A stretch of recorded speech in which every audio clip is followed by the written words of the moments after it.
ታሚያሚና ወካ ወካ ሰላም ሰላም ሰላም እንዴት ናችሁ? ሰላም ሰላም ውድ የቆጣሪ ፖድካስት ዓለም ዋንጫ ኢነርጂ ነው የመጣው። በዓለም ዋንጫ ቫይብ በዓለም ዋንጫ ስሜት ቫይብ እንደ ኢነርጂ ነው የመጣው። እንዴት ናችሁ? ዛሬ የመጣነው በምንድነው? በዓለም ዋንጫ ትውስታዎች የዓለም ዋንጫ ትውስቶቻችን ነው የምናወራው። ፈታ ዘና ብለን የአንድ ብሔራዊ ቡድን እንትን ሳንለብስ ግን ማሊያ ከኢትዮጵያ ብሔራዊ ቡድን ቀጥሎ የማን ደጋፊ ነው? እኔ ለዚህ ለአሁኑ የዓለም ዋንጫ ለአሁኑ የዓለም ዋንጫ የፖርቹጋል ለፖርቹጋል እንቋጠራለን። አንዱን ታውቃለህ? አረ አንተ በፖርቹጋል እኔም ፖርቹጋል እንባላለን። ካሜራማናችን ግን የሌላ ሰው መሰለኝ። የማን ነው በእናትህ? የብራዚል አይከፋም። ሁለተኛ ልቤ እዛ ጋር ነው። ፖርቹጋል ከወደቀች ለብራዚል ይቋጠራል። ከሀገራቶች ሳሉ እሺ፣ ከሀገራት ማለት ከአፍሪካ ያው አፍሪካ ውስጥ ስላለ ለአፍሪካ ታደለ ለፈራሶና ቀምዘን አስሩን አረ እንዴ በደንብ እናቃቸዋለን። አንተ ታቃቸዋለህ? አዎ አይቮሪ ኮስት እንዳለፈች አውቃለሁ። አዎ ጋና አለች፣ ናይጄሪያ ኮት ዲቮር አለች። አዎ ኮት ዲቮር አለች። አይቮሪ ኮስት አልኩት። አይቮሪ ኮስት ብላ እንዴ አልሰማሁም። ኬፕ ቨርዴ አለች፣ ግብጽ፣ ቱኒዚያ፣ ሞሮኮ እኔ ሞሮኮ ከአፍሪካ ሞሮኮ ሁሉም ወንድሞች ናቸው። ከሳውዝ አፍሪካ ውጭ ሁሉም ሊባሉ ደስ ሳውዝ አፍሪካ ላይ ተቃውሟል። ያው በመታቁት ኢሹ ማለት ነው። ድንገት ከዩሮፕ ቶሎ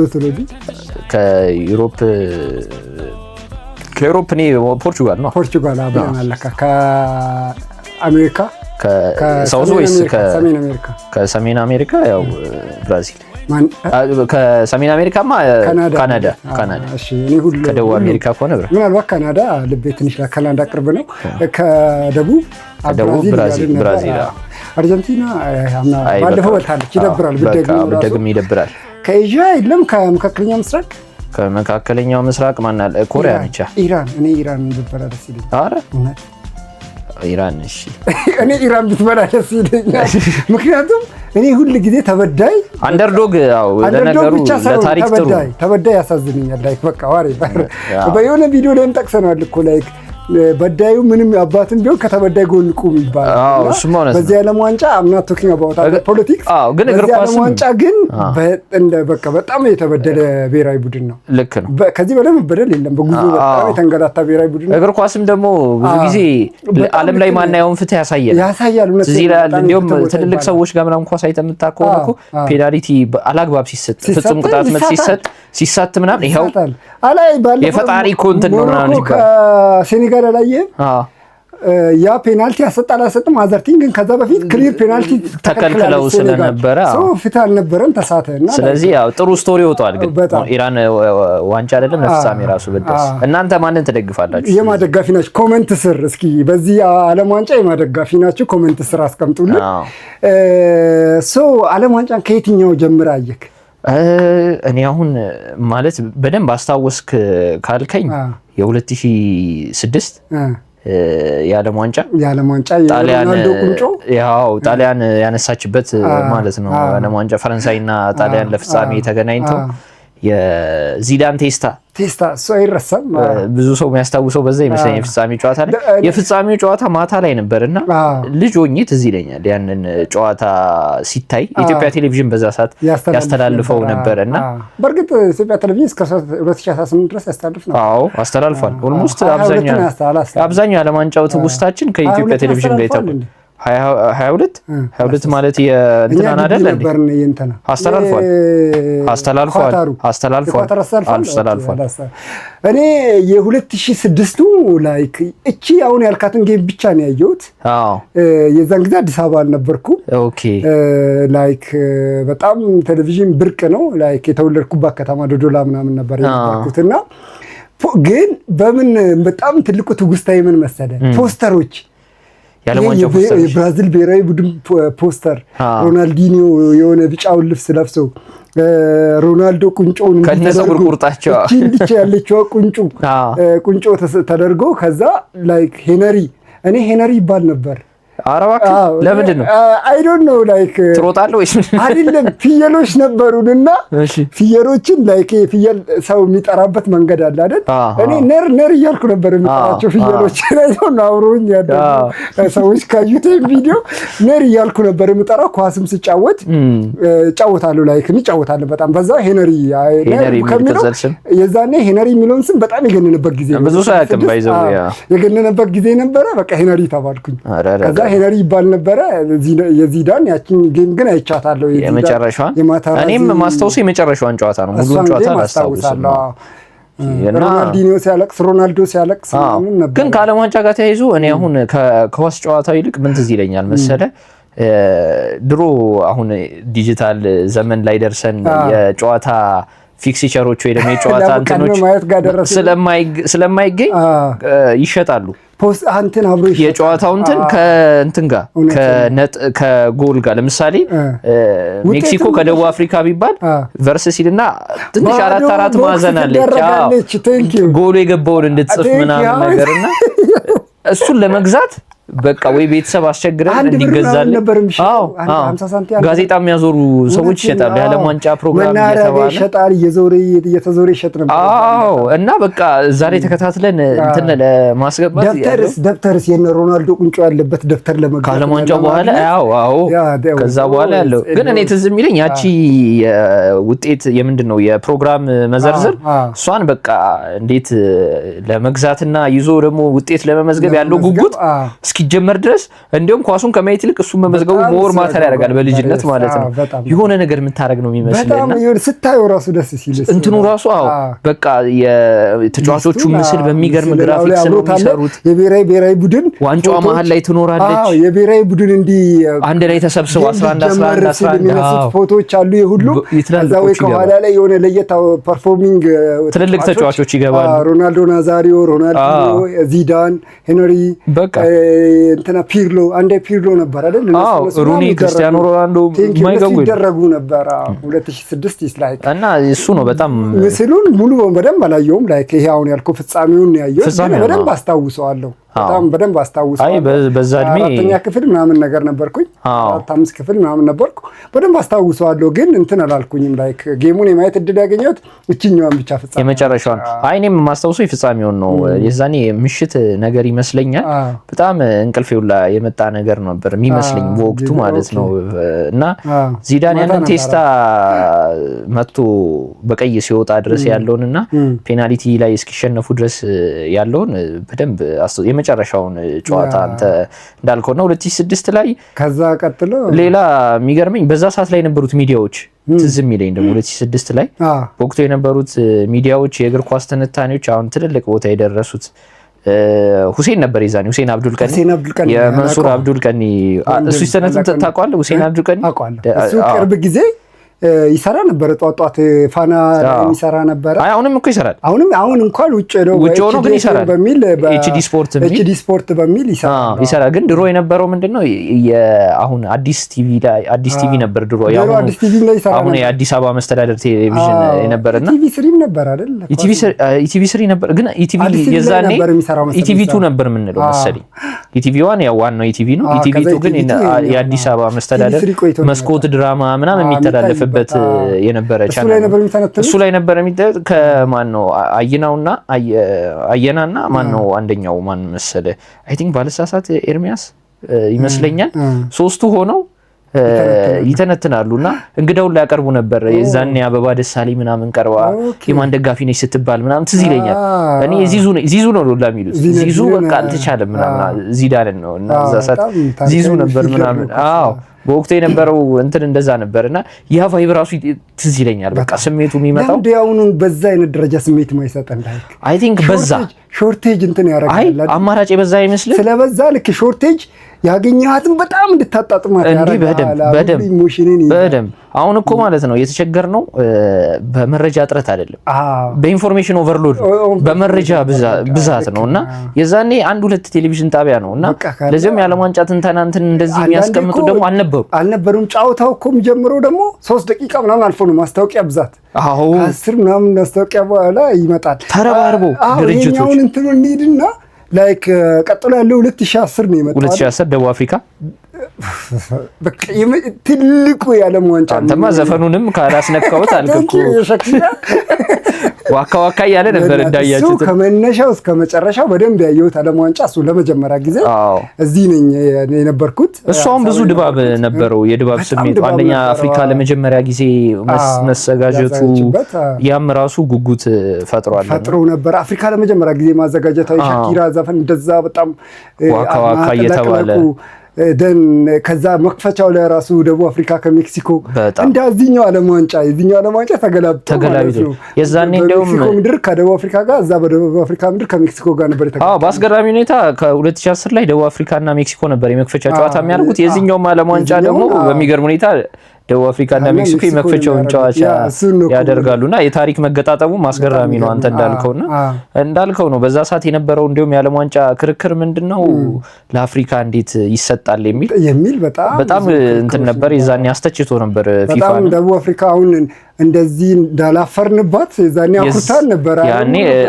እጅን በአፍ የሚያስጭን ዝግጅት ነው ቡቡዜላው አለ ባፋና ከሁሉም በላይ ደግሞ የዛኔ ደቡብ አፍሪካ እንግዲህ ብዙ አልተጓዘችም በውድድሩ ጋና ነበረች ብዙ የተጓዘችውና ባጋና ተብሎ ባፋና ወደ ባጋና ተቀይሮ የዛኔ ጋና በጣም ረጅም ርቀት የተጓዘች ከአፍሪካ ሩብ ፍጻሜ ልገባ አይደል ወደ 4 ልገባ ኦልሞስት ወደ 4 ለመግባት ወደ 4 ልገባ ከኡራጋይ ጋር ነበር የተደረገው ጨዋታና ይሄ እዚህ የሆነ ትምህርት ያስተማሩኝና ብዙ አመት ነው ያሳደጉኝ ሰው ጋር ቤተሰብ ጋር ነበር የነበርኩት የዛኔ ስከታተለው እሱና ለማንጫና አንድ የልጃቸው ልጅ ከእንግሊዝ መጥቶ which is በእኛ እድሜ ያለ ነውና የመጨረሻ የሚገርምት ውስጥ ያለኝ በሱ ነውና አሁን መንሱር እንግሊዝ ማለት እግር ኳስ ባህል ሁሉ አይደል ሃይማኖት ነው ይላል አይደል በሱ ልጅ ነው እኔ ፕሩቭ ማድረገው ሁሌ በጣም በቃ ማለት ያየን ሁሉም ያየን ነው አሶፍ ኢትዮጵያ እየተጫወተች እስኪመስል ድረስ ያየን ነው ሁሉ ቤተሰብ ተሰብስቦ በቃ ተሰተን እየተቆነጠነጥና ያለን ከዛ 120ኛው ደቂቃ ላይ ፔናልቲ ያገኘሽ ጋና ስታገኝ ልብሱን አውልቆ በቃ ኮሪደሩን በጠበጠው አውልቆ ልብሱን በቃ እንዴት እንቻለው እንዴት እንያዘው ስሜቱ በጣም ስሜታዊ ሆነ ምናምን ነገር አልሳተው ሁላችንም አዝነናል የዛኔ አሳሞጂያን በጣም በቃ ያን ፔናልቲ ስቶ አዝነናል እሱ በቃ ለቅሶ ቤተሰብ ቦታ ነው የሚመስለው ለቅሶ ማለት ነው በጣም ልብ ሰባሪ ነበር ግን ፔናልቲውን ከመሳቷ በላይ ፔናልቲውን ያገኙበት መንገድ እሱ ነው እኮ ሱዋሬዝ እንዲያርጎ 120 ደቂቃ ሞልቷል እኮ በቃ 90 ደቂቃ አልቆ 30 ደቂቃ ተጨምሮ 30 ደቂቃ አልቆ በቃ በጣም ድራማቲክ ነው እንደ ሳቶ ተነፋ ፊሽካ which is ቢያገባም በቃ እንዳገባው ነበር የሚነፋው ወደ 4 ለመጀመሪያ ጊዜ ጋና ትገባ ነበር በዛ ሰዓት እንግዲህ ጨዋታውን ያያችሁ ታስታውሱታላችሁ ሱዋሬዝ ሁለተኛ በረኛው ነው በእጁ ኳሱን ያወጣበት ሞመንት ነው ኳስ አወጣ ከዛ እንዴት እንደተደሰተ አይታል ሲሳት ፔናልቲ ይወጣ ነው ሁላ ወጥቶ አይደለም ያየውን እንደዚህ ያዘነ ያለቀሰ አገር ወደቁ ሲስተው ያንን ፔናልቲ በጣም በቃ የብዙ አፍሪካ ልብ ክትክት ያለበት እኛ ራሱ በዛ የልጅነት ልባችን ኦሳማ ጃን ከዛ ፔናልቲ ላይክ እኔ ዛኔ ሲያናዱኝ አይንደረደሩም አንድ ሁለት እንዴ በቃውን ብለው ይሰጧቸው ላስኪ መስል አረ ተጋበሉ ወደኋላ እንላለን አይ ቲንክ የሞራልም እንትን መውረድ ነው ይመስለኛል በዛ ሰዓት ያጋጠማቸውና እኔ በዛ ሰዓት እንግዲህ መነጋገር የነበረው ሌላው 2010 ላይ ኳሷ ጃቡላኒ ታስታውሱታላችሁ በዚህ አጋጣሚ ጃቡላኒ የምታቋት ኳስ እንደውም በጃቡላኒ ባይዘዌ የናሳን ራሱ ኢንቮልቭ ያደረገበት ምርምር እንደተካሄደ ታውቃለህ እውነት ነው ናሳ ራሱ ኳሱ ፐርፌክት ሰርክል ነው ፐርፌክት ሰርክል አይደሉም ኳሶች በእውነት ከዛ በኋላ ነው የተተው ፐርፌክት ሰርክል ልስራ ብሎ አይ ቲንክ አዲዳስ ይሁን ናይኪ እርግጠኛ አይደለም አዲዳስ ነው የሚመስለኝ በጣም ከ97 ምናምን ጀምሮ 92 ነው ከ92 ጀምሮ ከፊፋ ጋር ኮንትራክት እስቲ ቆይ ፋክት ቼክ ታረጋለህ ፐርፌክት ሰርክል የሆነ ኳስ ጃቡላኒ ነው ፐርፌክት ሰርክል ማለት ፍጹም ሰርክል አይደለም ኳሶች ማለት ሙሉ እንትኑ ስሙዝ ነውና አዲስ ኢንፎርሜሽን ነው ላይ የምር ሰምታታካ እንዴት ሰርክል ነው ሙሉ ትልቁ እኮ መከራከሪያ ነበር ባይዘው ማለት ነው በዛ ሰዓት ላይ ፐርፌክት ስፌር ማለት ነው ታስታውሳላችሁ 2010 ላይ የተካሄደው ዓለም ዋንጫ ላይ የገቡት የቅጣት ምት ጎሎች ብዙ ናቸው በታሪክ ታይቶ አይታወቅም ከርቀት የሚገቡት ጎሎች እኔ እንጃ ፕሌይስቴሽን ላይ ይሄ ጌም ላይ የሚገቡ አይነት ጎሎች ናቸው የሚመስሉት ለምንድን ነው ሲባል ይሄ እዚህ ኳሱ አሰራር ፐርፌክት ሰርክል ከመሆኑ የተነሳ አየር ላይ አቅጣጫ ይቀይራል ኳሱ። ለበረኛ ስቃይ ሆነ። በረኛ በቃ አለቀሰ ነው የምልህ። ሁሉም ሲያለቅስ ነበር በዛ ሰዓት ላይ።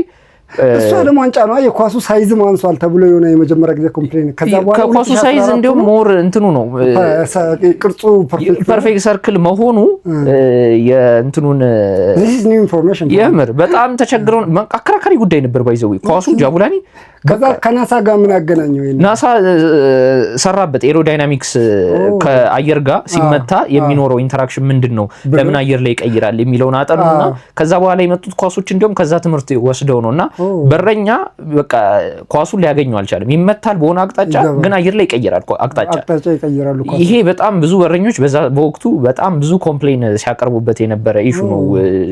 ጃቡላኒ አይደለ? አዲዳስ አይደል? የአዲዳስ ነው ጃቡላኒ። ሳውዝ አፍሪካ በ2010 ጊዜ ጃቡላኒ ቦል ተብሎ the most accurate sphere እና roundest በቃ the perfect circle እንስራ ብለው ነውና የመጀመሪያውም ዲዛይን ነው እንደዛ ሲሰራ። ግን ኳሱ ከአየር ጋር የሚኖረው ኢንተራክሽን ለበረኛ ስቃይ ሆነና ኢቭን የዛኔ አይ ቲንክ ጋና ለእንትን ለማለፍ ከኡራጋይ ጋር ለመገናኘት ከአሜሪካ ጋር ነውና ከአሜሪካ ጋር ነበር የተገናኘችውና እሱ ጨዋታ ላይ አይ ቲንክ ሙንታሪ ይመስለኛል የጋና ተጫዋች ሙንታሪ ከርቀት ማለት እሱ ልጅ እኮ ከርቀት በመምታት ነው የሚታወቀው። ያ ጎል ግን ማለት በረኛው እንዴት ገባበት የምትለው አይነት ጎል ነው ማለት አቅጣጫ እንዲቀየረ ከሩቅ ነው የገባውና መሬት ለመሬት ሄደ ኳስ ነው ግን አቅጣጫ ቀየረና ከዛ በኋላ በቃ ኳስ ላይ ያሉት ምርምሮች ራሱ እኛው ኳስ እና ዝም ብለን ክብ ነገር ይመስለናል፣ ግን ሳይንሱ ሌላ ታሪክ ነው። ኢቭን ፊዚክስ እና የናሳ ተመራማሪዎቹ ሊያመራመረ ኳስ ነች እቺ። በዚህ አጋጣሚ እና ደግሞ ኳሷ እኮ ከዓለም ዋንጫ እኩል ዝነኛ ነበረች ወይ? እንደዛ ኳስ ዝነኛ የሆነ ሌላ ዓለም ዋንጫ ኳስ የለም። ጃቡላኒ በቃ እኛው የአፍሪካን ስለሆነ ነው የምናስታውሰው። አይደለም ብዙ ያስታውሳል። ላላ መርካቶ ጃቡላኒ ህንጻ የምታውቁት ምናለሽ ተራ ተሰርቶለታል። ስቲል አሁንም አለ ጃቡላኒ ህንጻና ኳሱ ምን ያህል ፖፑላር ነው። ኳሷም ታምራለች። የሆነ አፍሪካዊ ዲዛይን አላት። ከለሮቹ ደስ ትላለች። ብቻ እንትን አጠቃቀማቸው እንደ ስለነበረ የኳሱ ዲዛይን በጣም የዛ ዓለም ዋንጫ ትልቁ ትውስታችን የመክፈቻው ጨዋታ የጋና ሩብ ፍጻሜ ላይ መውደቅና ወደ ግማሽ ፍጻሜ ሩብ ፍጻሜ ለመውደቅ ኦልሞስት ወደ ሩብ ፍጻሜ አልፋለች። ወደ ግማሽ ለማለፍ ወደ አራት ለማለት ወደ ግማሽ ለማረፍ ሩብ ፍጻሜ ላይ መውደቅና ከዛ ፍጻሜው የፍጻሜው ጨዋታ ከፍጻሜው ጨዋታ በፊት እንደውም እስቲ ቆይ እንደውም አላወራንም እንጂ በእርግጥ አውርተናል። የ2006 ላይ የምናስተዋውሳቸው ዚዳንን እና ማታራዚ ነው ፖፑላር በቃ አስቀምጣቸው። የ2010 ፖፑላሮች ደግሞ ማን ናቸው? የ2010 ላንተ ማን ናቸው? በጣም በቃ 2010 ላይ ጎል የባርሳ ጋላክቲኮስ የዛን ጊዜ በጣም ደምቆ ነበር። የስፔን ብሔራዊ ቡድን ማለት ነው እኮ ኦልሞስት ወደ 8 ተጫዋቾች ምናምን ባርሳ ነበር ምናምን ነገር የሆኑት። ጃቪ ኢኔሽታም በጣም ዝነኛ ነበረ። እነ ቫን ፐርሲ፣ አሪያን ሮበን በጣም ታዋቂ ነበረ። ኦሳማ ዣን ከአፍሪካ እንዳልኩት ነው። እውነትም 2010 ላይ በጣም ማነው ሌላ በጣም ፖፑላር የሆነ ተጫዋች? ለኔ መቼም የማረሰው ተጫዋች የኡራጋዩን ዲያጎ ፎርላን የሚባለው ለምን እንደማስተውሰው ታውቃለህ? በአይ ቲንክ ሪከርድም ይመስለኛል በእንትኑ ላይ በዓለም ዋንጫው ላይ ከተሳሳትኩ አላውቅም። ብዙ ቅጣት ምት ጎል ያገባው ማለት ከርቀት ነው የሚያገባው። ይመታቸው ምቶች የኳሱም ኢፌክት አለ። በዛ ሰዓት ላይ የሚገቡት ቅጣት ምቶች አስገራሚ ናቸው። ዲያጎ ፎርላን ሁለተኛ ዴቪድ ቪያ የስፔን የዛኔ አይ ቲንክ የወርቅ ጫማ አሸናፊ ነው። ባርሳ ነበር የቶርናመንቱም የወርቅ ጫማ አሸናፊ። የባርሳ ኮከቦች የዛኔ ሌላ ታሪክ ውስጥ ነበሩ። ላይ ከዲያጎ ፎርላን ጋር ይጋራ አላውቅም፣ ብቻ ግን የወርቅ ጫማው አሸናፊም ጭምር እንደነበረ አስታውሳለሁና የዛ ሰዓት ላይ በጣም ኮከብ ተጫዋች ነበረና ሁለቱ ለኔ ስታንድ አውት ናቸው። በእርግጥ ያው ብዙ ሰው የሚያስታውሰው ኢኔሽታ በዛ ባለቀ ሰዓት ያገባትን ጎል አይቶ ኢኔሽታ እና አብራት የሮጠው እኛ ሰፈር ሆላንድ ኤምባሲ ነው እኔ ያደኩበት። ሆላንድ ኤምባሲ ነው። ከዛ ስፔን ከሆላንድ ነው የፍጻሜው ጨዋታ የነበረው። ከዛ ስፔንን የሚደግፉ ሰዎች እኔ በማውቃቸው ያው እኔ ላይክ አብረናቸው የዛኔና ከነበርናቸው ውስጥ እንዲህ ስለ ኳስ አብሬ ልነጋገር የሚችላቸው አይደሉም። ከኔ በእድሜም በምናምንም የሚበልጡ ናቸው። እኔ ትንሽ ነኝ። ላይክ በእውቀት ሌቭልም ምናምን እንትን ምንል አይደለንም። ላይክ እና ሶ አንድ ቀን ደኛ የባርሳ ደጋፊ አለ። ደጋፊ ሁላ ለማለት ይከብደኛል። ላይክ ለሰፈር ውስጥ በጣም ይታወቃል እና ለእንትን ይጽፋል ሁላ ለጋዜጦች በዛ ሰዓት የነበሩት የአትሪክ ስፖርት ምናምን የሚባሉ ለአምድ ይጽፋል። እንትን ለፌስቡክ ላይ የሚጽፈው ነገር በቃ ላይክ በጣም ፕሮፌሽናል እግር ኳስ ተንታኝ ነው የሚመስለኝ። በጣም ጎበዝ ነው። የባርሳ ደጋፊ ነው እሱ። አብዛኞቻቸውን የስፔን ደጋፊ አድርጓቸዋል ሰፈር ውስጥ።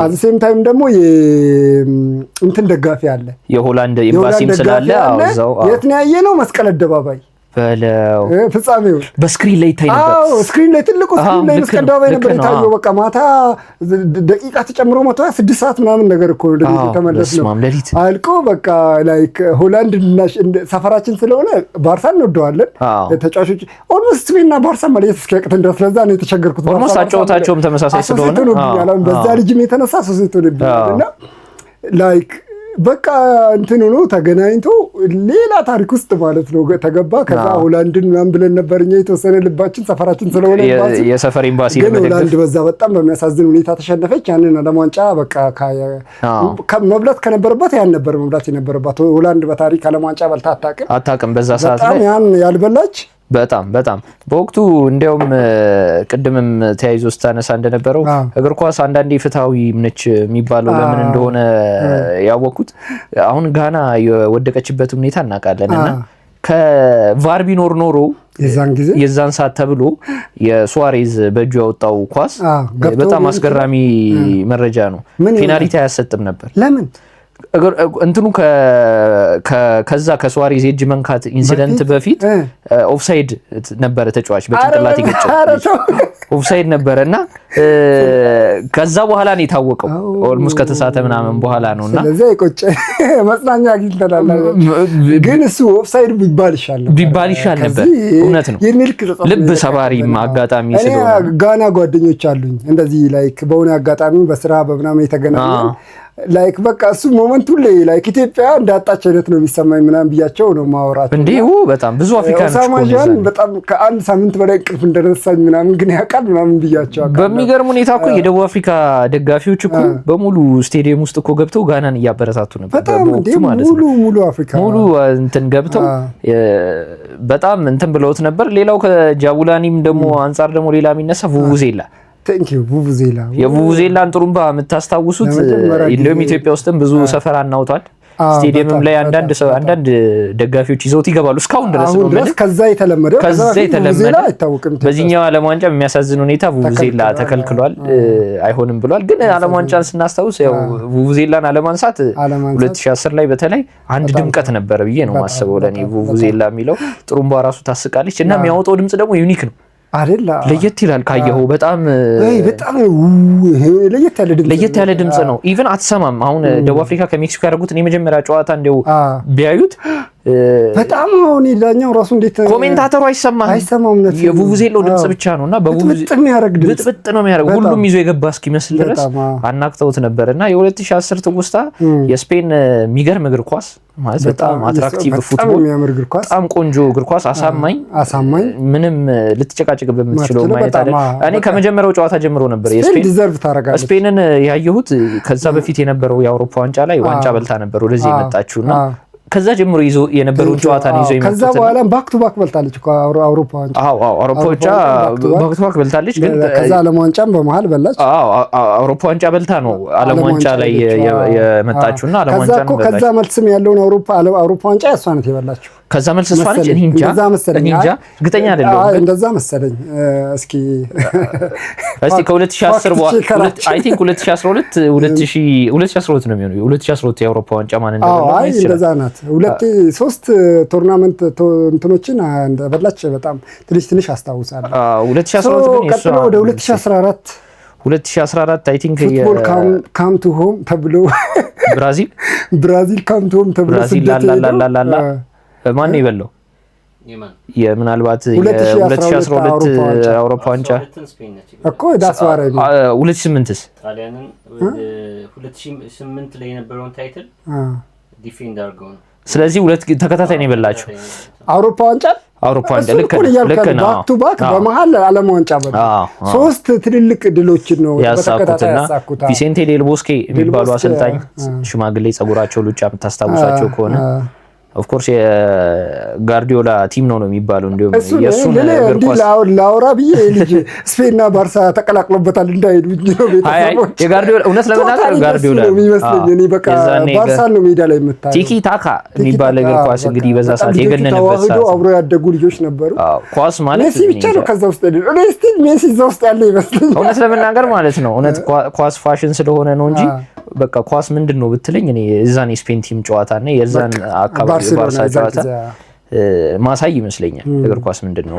2014 ጋር ወደ 2000 ብራዚል ወደ ትልልቁ ትውስታ ሰዓት እንዳያንስ እንዴው ብራዚል እንግዲህ በጣም ከፍተኛ በዛ ሰዓት እንደውም ብራዚል የኢኮኖሚ ክራይሲስ ውስጥ ነበረች የኢኮኖሚ በጣም የሆነ ያለመረጋጋት ነበረ ህዝብ ተቃውሞ የወጣበት ነበረ ይሄ ሁሉ ገንዘብ እንዴት ለዓለም ዋንጫ ኢንቨስት ይደረጋል በሚል 2014 ላይ እንደውም ከዚህም ተቃውሞ ጋር ተያይዞ ጥላ አጥርቶበት ነበር ተብሎ የታሰበ ነው ኢቭን ዛሬ ደግሞ ምንድነው የሰማሁት ኢቭን ስቴዲየም ራሱ በስርዓት ሳያልቅ ይሄ ብረት ቀለም እየተቀባም ብረቶች አሉ አይደል የተገጣጠሙት ቁንትኖች አዎ ያደረቀ ሲሚንቶ ሊሾ በዛ ስቴዲየም ጨዋታ ተደርጎ ነበር ብራዚልም እንደዛ ሆኗል ብራዚል እንደዛ ተደርጓል ኢቭን ሳያልቅ ስቴዲየም ጊዜ ደርሶባቸው እንደዛ ከመቻኮል የተነሳ እንትን ተብሏል ውድድሩ እንዲካሄድ ተደርጓል የሚል አስገራሚ ነገር ሰማውና ይሄን ያክል ነበረ በተለይ የወጣው ወጪና የህዝቡ የኢኮኖሚ ተቃውሞ የነበረበት ኢሹ እንትን ብሎበት ነበር ብራዚል እግር ኳስ እንደ አንድ ሃይማኖት የሚታይበት ነው ማለት ከልጅነት ጀምሮ ነው እግር ኳስ ያላቸው ፍቅር ዓለም ዋንጫ አዘጋጅቶ ይበላሉ የሚል በጣም ትልቅ እንትን ነበረ ሁሉም ኦልሞስት ሁሉም የጠበቀበት ሁኔታ ነበር ኔይማር ጁኒየር በጣም ኢየሱስ ያሳዝ ስንተኛ የሆነ ጌም ላይ ተሰበረ ያው ጀርባው ከፍተኛ ጉዳት ደረሰበት ከንጦ ዝም ብሎ ሲያለቅስ ነበር ከጀርመን ምክንያቱም እንደውም የተባለው እኮ ከዛ በኋላ ነው ልጁም እግር ኳስ ላይ እንትን ያለው እኔ የሚመስለኝ ትንሽ ከፍ ብሎ ቢሆን ኖሮ ኦልሞስት ሙሉ ለሙሉ ፓራላይዝ የሆነ እድል ነበረ ተብሏል አይ የተመታበት ቦታ የስፓይናል ኮርድ ነርቮች በብዛት እንትን ያሉበት ቦታ ነበርና ከሱ ትንሽ ዝቅ ብሎ ነው የተመታውና ቦታው አዎ ከጀርባ ነው የተመታው ምናልባት ፎቶን ልናያይዝ እንችላለን ማለም ስላለ እና ጀርባው ኦልሞስት በቃ ወደቀ አይመስልም ነበር ማለት ቀላል አይነት ልት ነበር ቪዲዮ ላይ ሲታይ ግን በቃ እንግዲህ እሱ ነበር እንደ ስታር ያዩታው እና በሚገርም ሁኔታ ትልቅ ቦታ ተጠብቆ የውድድሩ ኮከብ ነበር የመጀመሪያዎቹ 3-4 ጨዋታዎች ላይ ብራዚል ከምድብ አልፋለች የመጀመሪያው ጥሩ ማለፍ ላይ ነው የወደቀችው የመጀመሪያው ላይ ሁለተኛ ይመስለኛል የመጀመሪያው ሩቅ አልሄደችም እኔ ወላ ሲመስል ከምድብ ራሱ ያላለፈች ነበር የሚመስለኝ ኦኬ አይ ቲንክ አልፋለችም ብዬ እንዳስብ ያደረገኝ ምን እንደሆነ ታውቃለህ የመጀመሪያው ልክ ከምድብ አልፎ አይ ቲንክ ከቺሊ ጋር መሰለኝ የተገናኙት የዛን ጊዜ ከዛ ቺሊን አልፋ ነው ከጀርመን ጋር የተገናኘችው እስቲ የተጎደው ከኮሎምቢያ ጋር ጉዳት ሳይሆን ብራዚል ምን ላይ ነው የወደቀችው ከምድብ ማጣሪያ አልፋ አይ ቲንክ ከቺሊ ጋር መሰለኝ የተገናኘችው ነው የሚመስለኝ ቺሊን ጥላ ይዛኔ ዴቪድ ሉዊስ ይመስለኛል የሚገርም ቅጣት ምት ጎል የምታስታውሱ ካላችሁ ታስታውሱታላችሁ እንደኔ ኳስ የምትወዱ ከሆነ የቺሊ ቅጣት ምት ጎል የዴቪድ ሉዊስ የዓለም ዋንጫው የሚገርም ጎል እስካሁን ድረስ በታሪክ የሚነሱ ጎሎች ናቸውና አግብቶ እንዳሳለፋ ታውቃለሁ ከዛ በኋላ ነው ከጀርመን ጋር የተገናኙት ኦኬ ሊሆን ይችላል አይ ዶንት ኖ በጣም ኤርሊ እንደወደቀች ነበር እኔ የሚሰማኝ አይ አንድ ዙርማ ሄዷል ግን በሚያሳዝን ሁኔታ ያው ሀገር ላይ አትዋረድ በጣም አዋረዳት ጀርመን የሚባል ሀገር በዛ ሰዓት ላይ አይ ቲንክ እሱ ነው ጀርመኖች ናቸው ይበሉት አይደል ጀርመኖች ናቸው የዛኔ ላይክ ደሞ ዲዘርቭ በሚያደርጉበት ወይ ምን አረጉ ባለም ዋንጫ ታሪክ እኔ እንደዚህ አይተንም አናቅም እኛ ባየንበት ቀድሞ ካምፕ ገንብተው በጣም ተዘጋይታ ሴሚ ፋይናል ድረስ ደርሷል ለምሳሌ ቺሊን እንደጣሉ አውቃለሁ ኦኬ የዚህ ናል ነው ኤክስፔክት ፍጻሜ ትደርሳለች ብዬ ስለጠበቅ ቅርብ የወደቀች መሰለች አይገርምም በጣም ኤርሊ እንደወደቀች እኔ አንድ አወዳደቋ ነው መሰለኝ የከፋው ኳርተር አልፈዋል።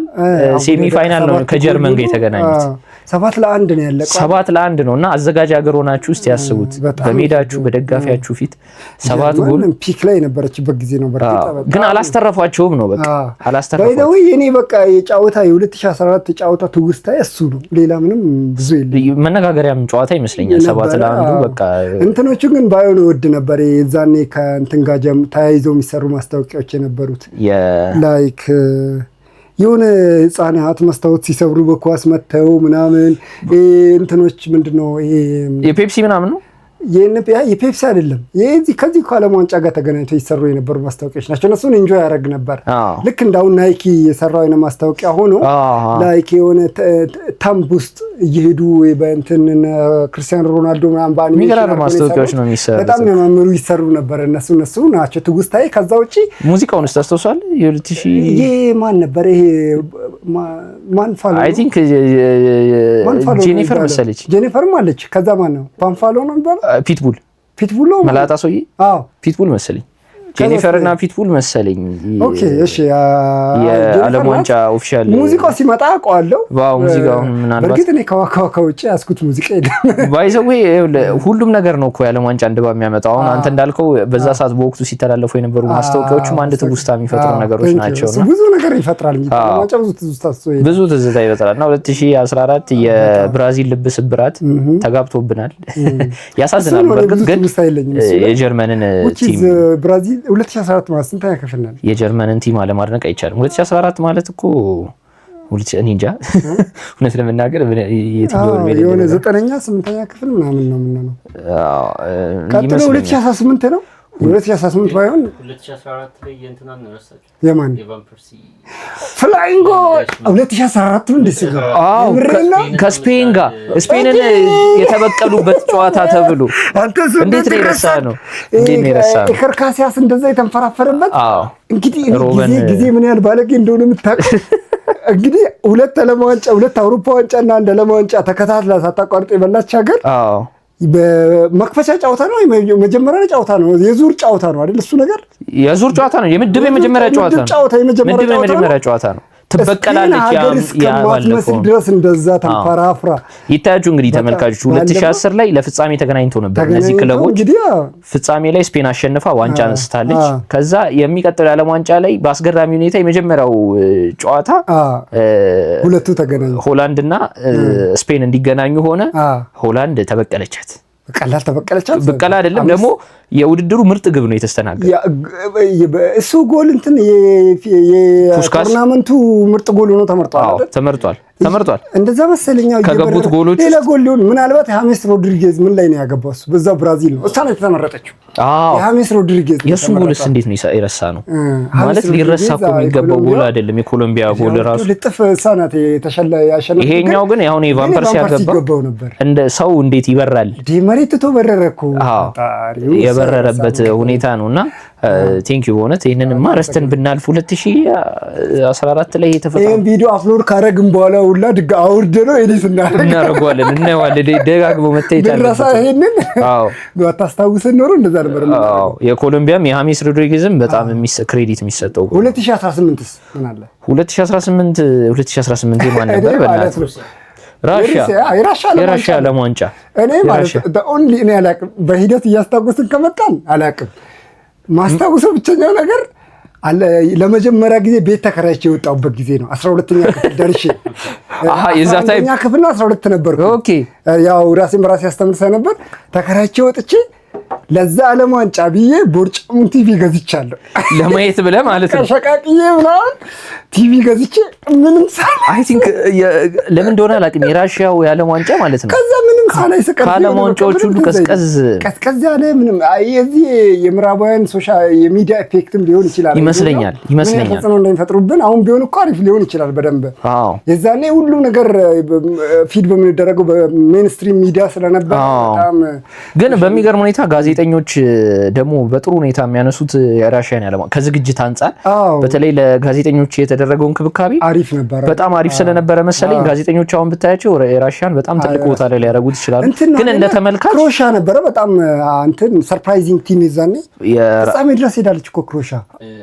ፍጻሜ ሳይሆን ፈረንሳይ ሰሚ ፋይናል ኖ አይ ቲንክ ፈረንሳይ ከክሮኤሺያ ነው ፍጻሜ። ክሮኤሺያ እንትና የሳው እንትና ፖግባ ምባፔ ነበሩ ላይ ጫውታው ኮኮ ነው አንተ ላይ ተመረጠው። ምባፔ ፈረንሳይ ናት ይበላ። ፈረንሳይ ከክሮኤሺያ ነበር ፍጻሜ ጨዋታ። ግን የራሺያም ቲም ሰርፕራይዚንግ ነበር ባይዘው። አራዊ አላስታውሰው አልፏል ይመስለኛል ከመደብ እንዳለፈው አውቃለሁ። እና የሚገርም ጎልም ትዝ ይለኛል ከርቀት የገባ ከማን ሜዳ ይመስለኛል የራሺያ ቲም ያገባው ጎል አላይኔ ላይ እና እሱንም አስታውሳለሁ። ግን በብዙ እንትን ግን ይሄን ያክል ታሪክ አሶሺየት ለምን እንደሆነ አልገባኝም። ይሄን ያክል አሁን እንደ 2010 እና እንደ 2014 2006 ይሄ ነው ሞመንቱ ብለህ የምታወጣው ነገር የለም። the only thing ጥሩ ጎሎች ገብተዋል በዛ ሰዓት ማስታውሰው ፈረንሳይ ከአርጀንቲና ያደረጉት አይ ቲንክ ሴሚ ፋይናል ላይ ሆነ ኳርተር ፋይናል አይ ቲንክ ሴሚ ፋይናል ይመስለኛል ለዋንጫ ለማለፍ ግማሽ ፍጻሜ ላይ ይመስላል የተገናኙት። ፓርቫርድ ያገባው ጎል በጣም አይ ቲንክ የቫን ፐርሲን ከጠቀስን የዚህን መጥቀስ አለብን ብዬ አስባለሁ። ሌጀንድ ቲም እንደነበረ አስታውሳለሁ። አዎ በጣም ከርቀት ነው ቮሊ ነገር ነው እንዴት እንደሚያምር በቃ ኳሱ ሳይወርድ ነው የመታው። የሚገርም ጎል ነው ፓርቫርድ የዛኔ ቤንጃሚን ፓርቫርድ ልጁም ታዋቂ የሆነበት ጎል ይመስለኛል።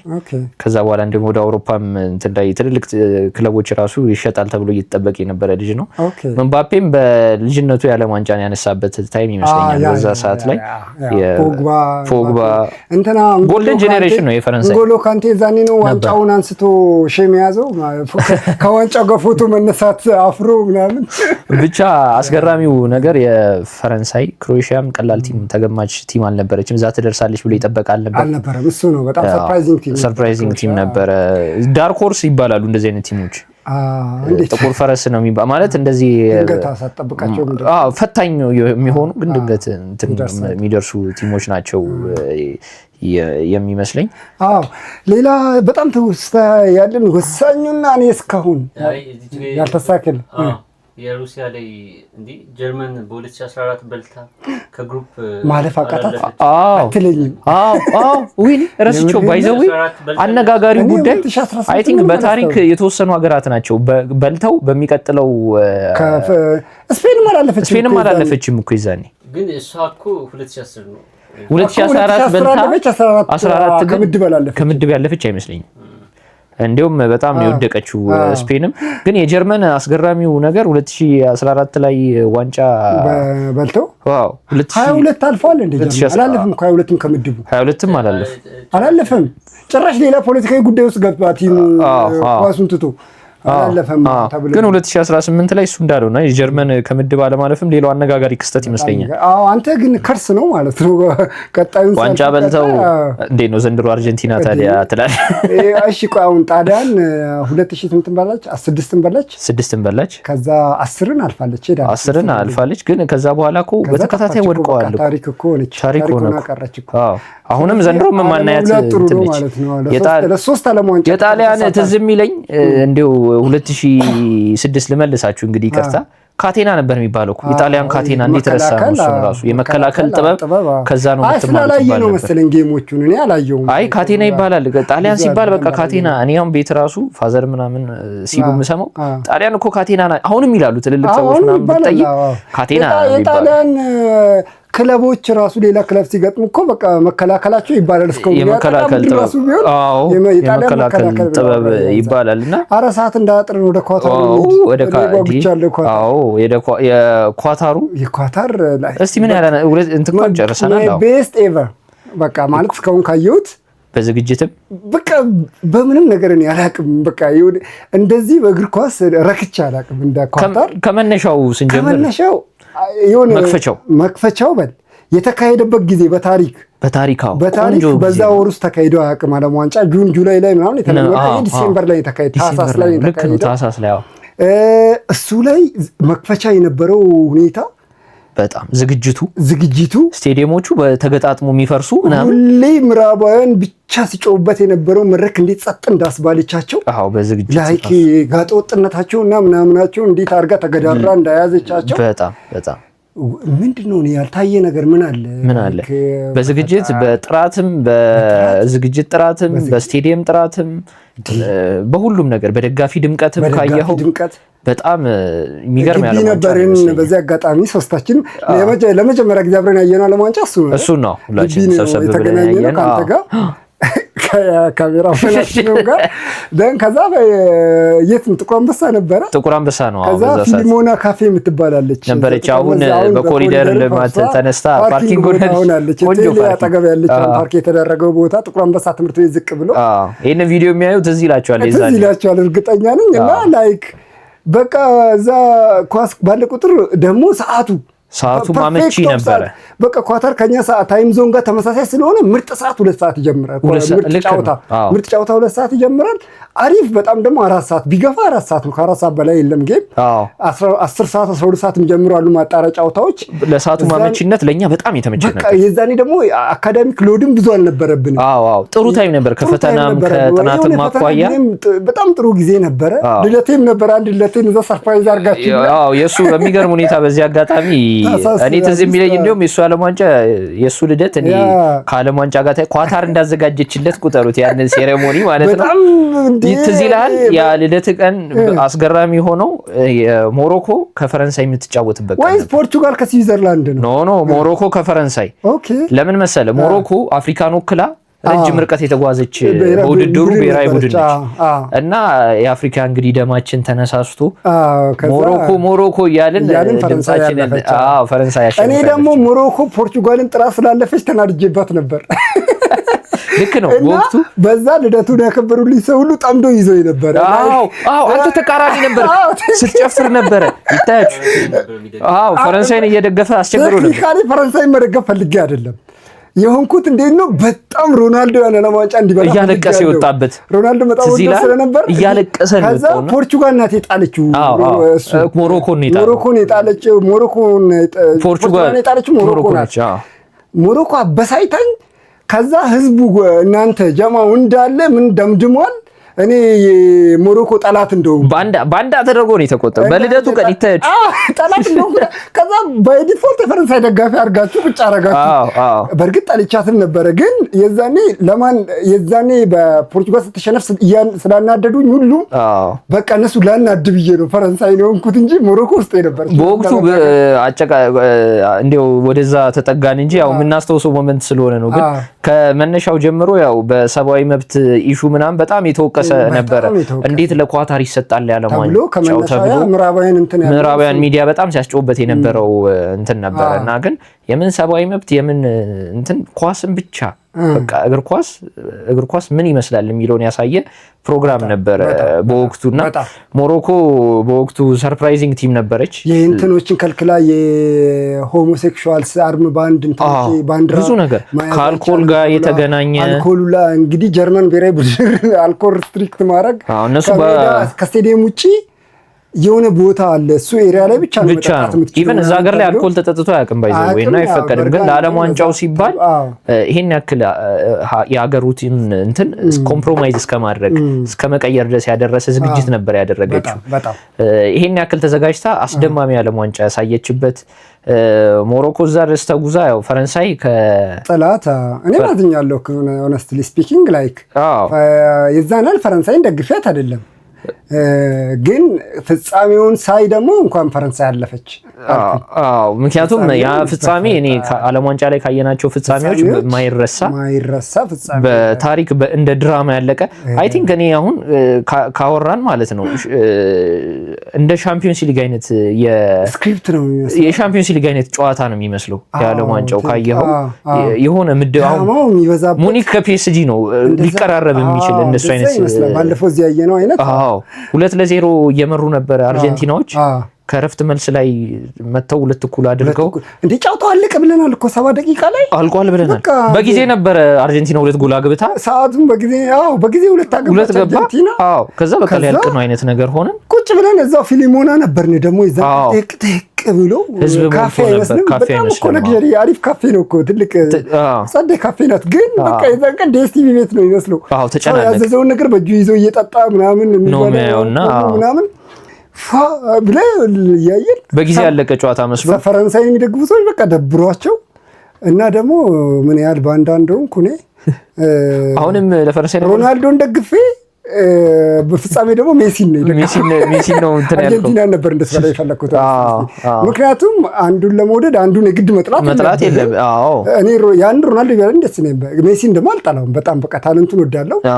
ጌሙም ደግሞ በቃ በጣም ኢሞሽናል ነበሩ አርጀንቲና። ሁሉም አይታል ሜሲ እንዲበላ ነበረ በቃ ቲሙ እየተጫወተ የነበረው። ኤሚሊያኖ ማርቲኔዝ ምን ሲሆን እንደነበረ ለሜሲ ኦረ በስማ ላይክ ብዙ ኮንትሮቨርሲ የተነሳበት የዓለም ዋንጫ ነው። እንደ ሜሲ ሊበላ ስለተፈለገ ነው የሚሉ ተቃዋሚዎች ሁሉ አሉ። አሁን እኮ ሪፍ ደ ስክሪፕት ይላል አይደለ? የናይክ አዲስ የሰራው ማስታወቂያ አዲዳስ አይደለ? የፊፋ ፓርትነር የነበረው ያ ዓለም ዋንጫ ስክሪፕት ነው የሚሉትን እየነቆረ ነው ምናምን። ልክ ነው። ስክሪፕቱን ቅደዱትና እስቲ የዓለም ዋንጫ ያልተጻፈ ነገር እንይበት ነው። ስክሪፕት ነው የሚሉ አሉ። ያው የዳኝነት አጨቃጫቂ የዳኝነት ውሳኔዎች ስለነበሩ ግን ያን ያህል የጎላ ነገር አይደለም። አይ ለእውነት በወቅቱ በስርዓት ለተከታተለው አጨቃጫቂ የዳኝነት ውሳኔዎች ነበሩ።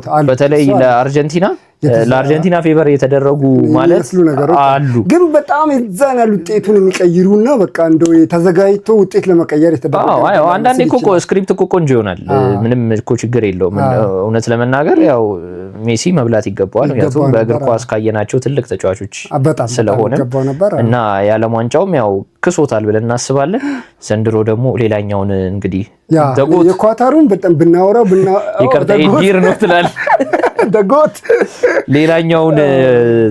ሌላኛውን እንግዲህ የእግር ኳስ ተጫዋች ታላቅ የእግር ኳስ ተጫዋች ውለታ ይከፍላል ብለን እንጠብቃለን። ባይከፍልም እሱ ኦልሞስት ትልቅነቱን ሄደ። ዛሬ ምን ሰማው ቀጣይም የዓለም ዋንጫ ላይ ሊሳተፍ ይችላል የሚል እንትን እያለ ነውና ያው ሮቦት መሆኑን ብዙ ጊዜ ስላሳየ አይገርመኝም ቀጣይ የሚሳተፍ። ግን ዘንድሮ ትልቅ ተስፋ እናደርጋለን። በረኛ ሆኖ ነው የሚመጣው ይዛል። አረ እኔ እንጃ አሰልጣኝ ሆኖ ሊመጣ ወይ እንትን ባክሩም ባይዘው ልጅ ወልዶ አሳድጎ አሁን ከሱ ጋር ሊጫወት ነው እና ቀጣይ ዓለም ዋንጫ ሊጫወት ይችላል። ዋን ኦፍ የልጁ ድሪም ነው አብረን ይጫወታል እና አይ ቲንክ ከልጁ ጋር ተጫውቶ ጫማው ቢሰቅል ኢማጂን ምን አይነት ስቶሪ ሊሆን እንደሚችል ወይ ባኔ አላቅም። ይሄን ዓለም ዋንጫ ባይበላ እኔ ሮናልዶ አይወርድብኝም። እሱም አንድ ከፒርስ ሞርጋን ጋር ያደረገው ቃለ መጠይቅ ላይ ምን አለ መሰለ ዓለም ዋንጫ መብላት አለመብላት ያንተን የእግር ኳስ ታላቅነትና እንትን የሚወስን ነገር አይደለም። ምክንያቱም ዓለም ዋንጫን ቤዚካሊ ውድድሩን ካየኸው አሁን እድሜ ለፊፋ አረዘመው እንጂ 7 ጨዋታ ተጫውተ በቃ አንድ ዋንጫ ትበላለህ አይነት ነገር ነውና በዛ 7 ጨዋታ ውስጥ አንድ ነገር ሀፕን ካረ 7 ጨዋታ ቤስትነት ነው እንጂ የሚወስነው ሊግ ነው ትክክለኛ ውድድር ማለት ብሎ ነው እሱ የገለጸውና ኢንዱራንስ የሚጠይቀው ረጅም ጨዋታ እሱ ደግሞ በጣም የሃርድ ወርኪንግ እና የበጥንካሬ የሚሰራ እንትን ስለሆነ እኛ ግን ያው የግል ትዝታችንን ነው የምናወራው። እግር ኳሱን እነ መንሱር ያሉ ይተነትኑላችኋል። በጣም ብዙ ትዝታዎች ነው የነበሩ ከዓለም ዋንጫ ጋር በተገናኘ። በዚህኛው ደግሞ እንዲሹክቻ የበዛበት ዓለም ዋንጫ በጣም ብዙ ነገሮችን የምናስተውል ወይ ደግሞ ትውስታችንን ደግሞ ይዘን የምንቀጥል ይመስለኛል። በጣም ይሄንን በ2030 የምታዩት ትውልድ ዓለም ዋንጫን እንዲያስብ ነው እስከ ኳታር እስካዘጋጀችው ድረስ ትውስታቾች እንደዚህ አድርገናል። ይሄ ቪዲዮ የተቀረጸው አሜሪካና ሜክሲኮ እንዲሁም ካናዳ ያዘጋጀችው ዓለም ዋንጫ 2026 የመጀመሪያው ጨዋታ መክፈቻ ቀን የቀረበው ግን የሚለቀቀው ሁለተኛው ቀን ላይ ነው። ደቡብ አፍሪካ ከሜክሲኮ ሲጫወቱ ነው የተቀረጸው። ያው ደቡብ አፍሪካ የተመራች ነው፣ እኛ የተቀረጸው ሌላ ትውስታ ወደፊት የሚኖረን ይመስለናል። በጣም ዓለም ዋንጫ ትውስታዎች የሚኖረን ይመስለናል። እንዲህ ካልን እንግዲህ እናንተስ የዓለም ዋንጫ ትውስታችሁ በቅድም የትኛውን ብሔራዊ ቡድን እንደምትደግፉ ነው የጀመራችሁት ኮሜንት። አሁን ደግሞ እዚች ጋር ትውስታችሁን እስኪ አንድ በቃ እንትና ከእንትና የተጫወቱት የዚህ ዓለም ዋንጫ ወር ምናምን ብላችሁ ማትረሱ ገጠመኝና ትውስታ ካላችሁ ጻፉልን። እኔ ትልቁ ማረሳው ገጠመኝና ትውስታዬ ኳታር ዓለም ዋንጫና ልደት አብሮ የተከበረልኝ። ታንኪ ጓደኞቼ። ግን በዚህ አጋጣሚ ይኸው አንዴ ነገራችሁ በጣም ነው ማመሰግናችሁ። ያ ሞመንት የእውነት የሁላችሁንም መረሳም ይሄንን ለእናንተ ዴዲኬት የተደረገ እንትን የእውነት የተለየ ስፔሻል ሞመንት ነበረ። ታንኪ ሰው ያንን ዓለም ዋንጫ ሜሞራብል አድርጋችሁለት እያንዳንዱ ስማቸውን ብጠራ ደስ ባለኝ። ግን ያው ጥራቸው እንዴ ፈቃደኛ ላይሆኑ ይችላል። አረ እንዴ በኮድኔምስ ያውቃሉ ታውቃላችሁ። ኤኔ ከንትና ምናምን ኮንሰንት ያስፈልገዋል። ከመዝጋታችን በፊት አሁን ቅድም ብዙ ቲም የጠራችሁትና ማን ያሸንፋል የሚለውን አንዳንድ ቲም ብቻ ነገር ነው። ይሄን ዓለም ዋንጫ እኔ ፖርቹጋል ብለናል እኮ እኔ አይደለም ከያጉሩ ነው ቲም የጠራችሁት ሰው አሁን ከማጋን እያልን ነው ምናምን አንድ ቲም አንድ ሀገር ይበላል ማን ይበላል የሚለው እኔ ፖርቹጋል ጸንቻለሁ አንተ በስክሪፕቱ ሄደሃል ማለት ነው እኔ እግር ኳስ ፍትሃዊ ነች ብዬ ስለማምን እግር ኳስ ፍትሃዊ ከሆነች ዘንድሮ ታሳየናለች እኔ ግን ፖርቹጋል ፈራለሁ ትበላለች ብዬ በጣም ፈራለሁ አንድ ቲም ብቻ ነው የምትመርጠው አንተ ፍራንስ ባክ ቱ ባክ ፈረንሳይ ያው ለፍጻሜ ሶስተኛ ጊዜ ትደርሳለች ከዛ ለፍጻሜ ትደርሳለች ትበላለች አይ ባለፈው አርጀንቲና በላች አሁን ባክ ቱ ባክ ያውነው አልበላች ፍራንስ ትበላለች አይ አይደለ ስክሪፕት መሆኑን ታውቃለህ ፍራንስ ትበላለች አይ እና ፍራንስ ምትበላ ይመስላል እናንተስ ማን የሚበላ ይመስላችኋል ግን እኔ ፍራንስ ግምት ነው እንጂ ፖርቹጋል እንድትበላ ነው የምፈልገው እንግዲህ ያው ፍላጎት ነው እኔ ግን ፍላጎትና ግምት ፍላጎትም ግምቴም ፖርቹጋል ወጻን ይቻላል እንግዲህ ፖርቹጋል ከበላች ፍላጎቴ ፖርቹጋል ግምት ፈረንሳይ አንድ ሰብስክራይበር ይጋበዛል ኢትዮጵያ ብትበለው ደስ ይለኛል አንተም ገምት ብራዚል እሺ እዚህ ጋር እንትን እናድርግ ከሶስታችን ብዙ ርቀት የሄደው ቲም የአሸናፊ ይሆናል ዋንጫ ነው እንጂ በሁለቱ ሰው ይጋበዛል አይ ዋንጫማ ላይክ እዚህ ቪዲዮ ላይ ኮሜንት ያደረጉትን ራንደምሊ አንድ ሰው ምሳ እንጋብዛለን እውነት ቀድሞ እንደዛ እናድርግ የምር በጣም ናይስ አሪፍ ሬስቶራንት ምሳ እንጋብዛለን እዚህ ጋር ኮሜንት አድርጉ ማን ይበላል ይሄን ዓለም ዋንጫ ከዛ ይሄንን ቀድሞ ግን ከተባሉት ሀገሮች ውስጥ ቀድሞ የተባለው ቀኑና ሰዓቱን ስለምናውቀው ስለአሱ ተው ከተበላ በኋላ የሚደረግ ነገር አለ ኢቭን ደግሞ የምድብ ጨዋታዎች ሳያልቁ ነው ግምት ምን እንዲሰጥ የሚፈልገው የምድብ ጨዋታዎች ሳያልቁ ግምት አስቀምጡ ከዛ ምን እናደርጋለን አናውንስ እናደርጋለን እንግዲህ ያሸነፈው የበላውን ሰው ምርጥ ምሳ እንጋብዛለን በሶስት አንድ ሰው ጋበዝ አቀፈን ተሳተፉ እናንቀባራለን ቴንክ ዩ ይመቻቹ እንግዲህ ቆጣሪ ፖድካስቶች Bye. Otari Podcast.